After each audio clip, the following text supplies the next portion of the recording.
Hi, everyone. My name is Stacy Rusterholt, and I'm the Assistant Director for Alumni Relations at Otterbein. Welcome to another episode of Between Two Cards. Today, I'm joined by Ted Jones, class of 1970. Ted's currently volunteering with our office and helping plan his 50th reunion. Hi, Ted. Good morning, Stacy. Hey, how are you doing today? We are well. We are hot here in Arizona, expecting 110 degrees today. Oh my goodness, that is, I don't know if I've ever been in 110-degree weather. So. Air We go into conditioning, right? this is our version of winter. Right. Okay, I think I'm gonna stay in Ohio. It sounds too hot for me. Absolutely. Well, thanks again for joining us today. I just have a few questions. Looking forward to hearing about your Otterbein experience and what you've been up to since then. So, you just want to start by telling us a little bit about yourself? Sounds good. Sounds good. I'd like to begin with probably a little bit of an unorthodox approach. With your permission, I'd like to begin by looking in on my life, beginning at the age of 11 years of age. At that point in time, I was in sixth grade, middle school, and going to school in the suburb of Cincinnati, Ohio. I was on the student council, and the principal of our middle school was Mrs. Zura Patrick, who was also an Otterbein graduate of the class of 1924. Wow. She always seemed to take an interest in me, and I was happy about that. And to that end, I remember when the final report cards came out at the end of the sixth grade year, she enclosed a private note to my mom and dad, which as an 11-year-old is a little worrisome. But in the contents of the letter, she said that her husband, Charles, who was the superintendent of our school system and also an Otterbein graduate, and she hoped that when I reached college age, that I would strongly consider becoming a student at Otterbein. Wow.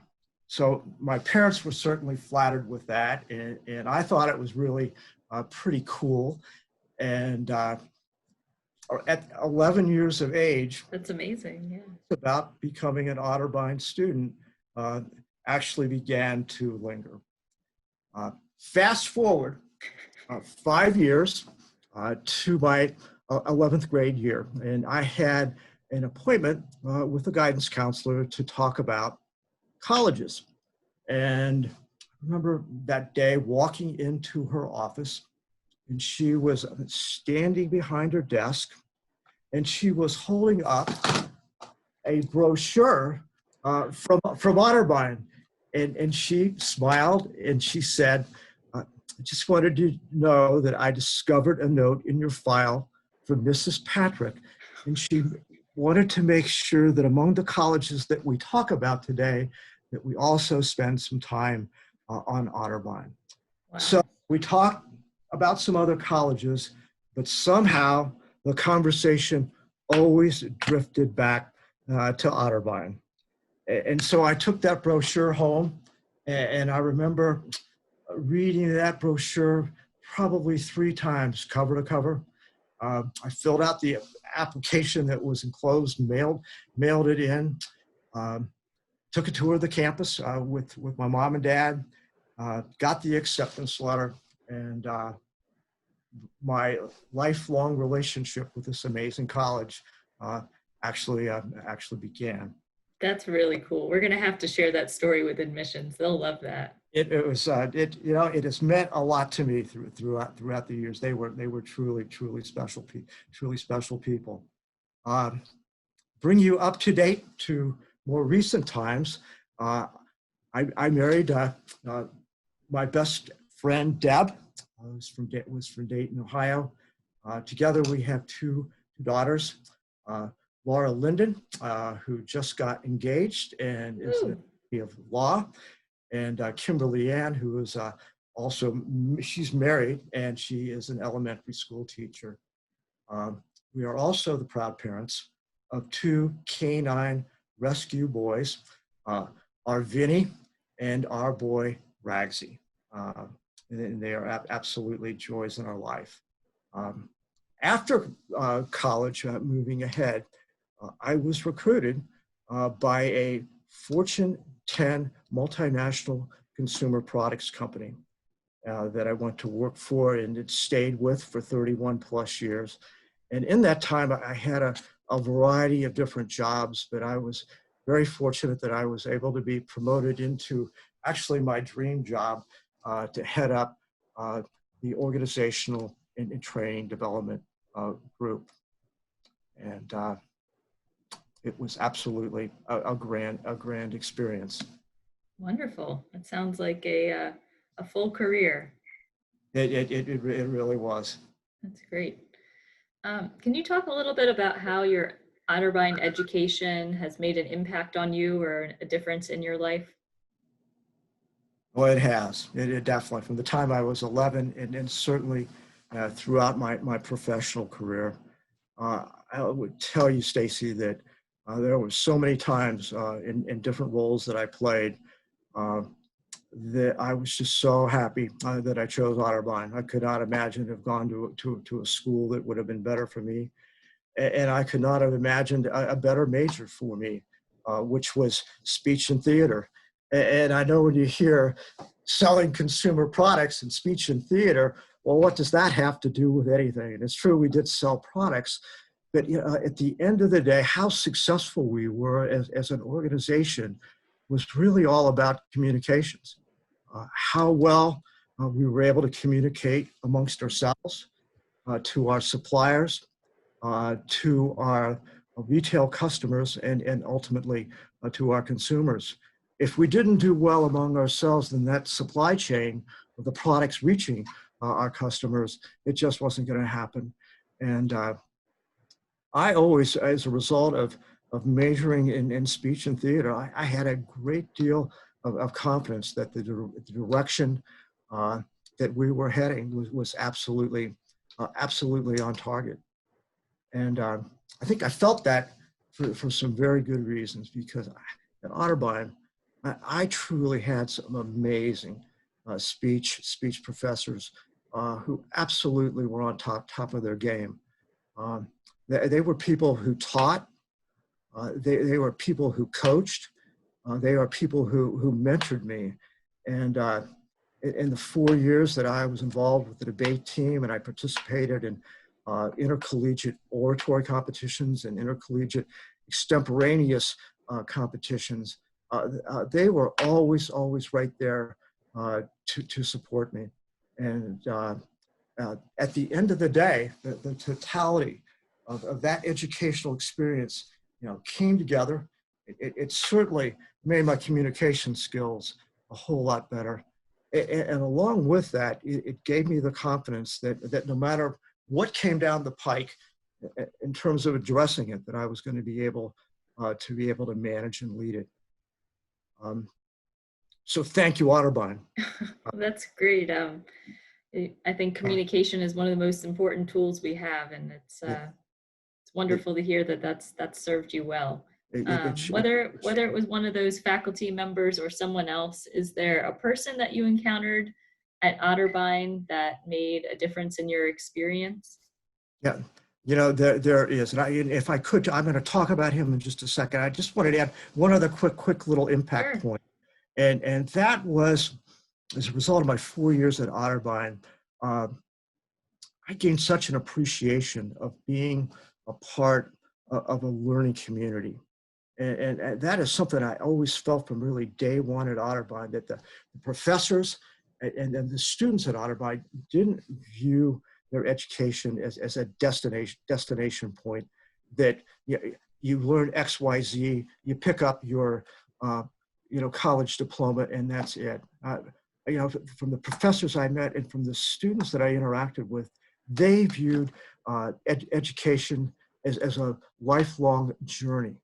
And that if you embrace it and continue to learn, you can continue to impact other people and to continue to grow yourself. And when I got that organizational development job, I said to myself, this is exactly the type of culture that I want to bring into the organization. And I made that priority number one, that we instilled that value and that we put together an infrastructure in place for really the entire organization to be able to take advantage of. And I just talked a couple days ago to a colleague that's still working, and he told me that the essence of the structure that we put in place is still in place. So I'm very, very, very happy about that. And now, as for this person who played such an important role in my life, the words teacher, coach, mentor, these are all words that describe Joel Schwab, who was this amazing, bright, young, articulate, super smart, super knowledgeable in the field of speech, who was absolutely a major factor in my life. And he not only knew his stuff, but he put in the time with all of us that were on the Bay team, for all of us that participated in individual events. But I also saw him put in a significant amount of time with just a student who was simply taking his class, who wanted to get better, and he was absolutely there. And another quality about this guy that I always remembered, and I tried to apply for myself and people that work for me, and that is a concept in management that is sometimes known as Pygmalion in management. That if you believe in somebody and you tell them that you believe in them, that their confidence builds and grows, and they more often than not succeed. And Joel Schwab did that for me, and I know that he did that for a lot of other students as well. And he was something. And Sounds amazing. 30-second, just real quick tip of the cap. Oh, yeah. To Dr. Grissinger, who was chairman of the speech department. He was amazing as well. So many stories about him, but he aligned right along with everything that Professor Schwab was doing. And also, outside my major, in my minor history, I had this teacher named Dr. Thomas Jefferson Kerr, who I took 3 courses from. And at the end of each one of those courses, I said to myself, I want to know more. And Dr. Kerr went on, I think the year was the fall of '71, to become Otterbine's president. And I'm so pleased to hear that he's still doing well, and that he still continues to be an active participant in the Otterbein community. He was really something. Yep, he's been around several events. It's been wonderful to meet him and hear about some of his experiences. So yes, a lifelong commitment to Otterbein. Yeah, sure. He was amazing. Wonderful. It sounds like you had some really, really positive people in your life at Otterbein. Yeah, I really, and I sense that same spirit is in play in 2020. Yes, I would say so. I think a lot of students have mentors and coaches and professors that are teaching them the same kind of lessons that you gained at Otterbein. So that's great. So speaking of current students, if there was a piece of advice that you could offer to current students, what would you say to them? I would say, unless your grade point average is hanging at the brink, don't be afraid to take a risk. Don't be afraid to take a risk if you're shy in front of getting up in front of a group. Go take a speech course. If you have trouble balancing your checkbook, go take an accounting course. If you think that you might like to travel throughout your life to other countries or perhaps work abroad, go take a language course or 2. You will be surprised how that will open up doors. I can tell you firsthand from multinational organizations who would become interested in you. And if there's simply a sense of loneliness that you'd like to know more people on campus, join a club, join several clubs, join a fraternity or a sorority. You will be so glad that you did, because I would tell you from my personal experience that opportunities many times open up to people who are willing to take a risk. And I can't imagine a more fail-safe environment than taking a risk within the community of a college or university. So please go for it. I think that's great advice. I think if I look back at college, I wish I had taken some more classes outside of my major realm just to learn to Sure. better myself in those ways. So I think that's great advice. All right, so Ted, last question. So you're involved in Yes. helping plan your 50th reunion. What made you Yes. interested in coming back to Otterbein and volunteering in that way?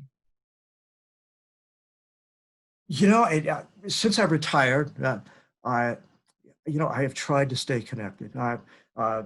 Prior to this, I had been a part of helping out with a couple of migrations here, not so long ago, here to Phoenix, Arizona, and absolutely enjoyed it.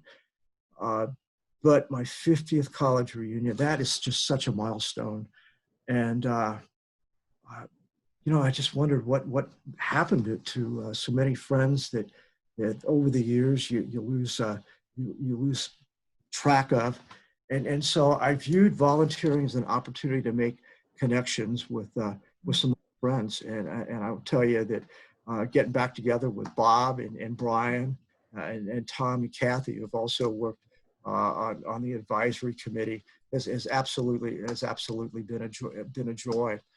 I think one of the things that's perhaps surprised me most about it, that it has also been a joy, was reaching out to some of our classmates that honestly I did not know that well, and have gotten to know either through phone conversations or through interactions on our reunion page on Facebook.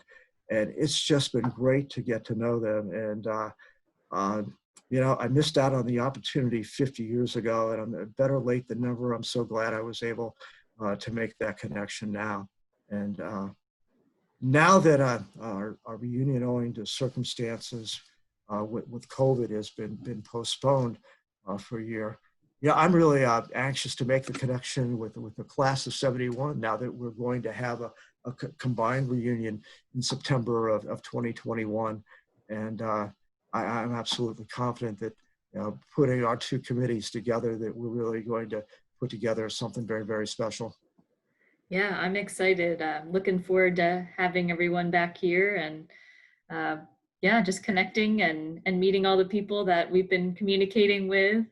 So yeah, thank you for being a part of the committee. You've been such a big help in chatting with people, getting old photos back so that folks can see them. So thanks for being a part of that group. It's been my pleasure. It's been fun. Wonderful. Well, thank you, Ted, for chatting with me today and for being a big part of the Otterbein community. I hope you continue to stay safe there in Arizona, and we'll chat again soon. Thank you, Stacy. All right, take care. Bye-bye.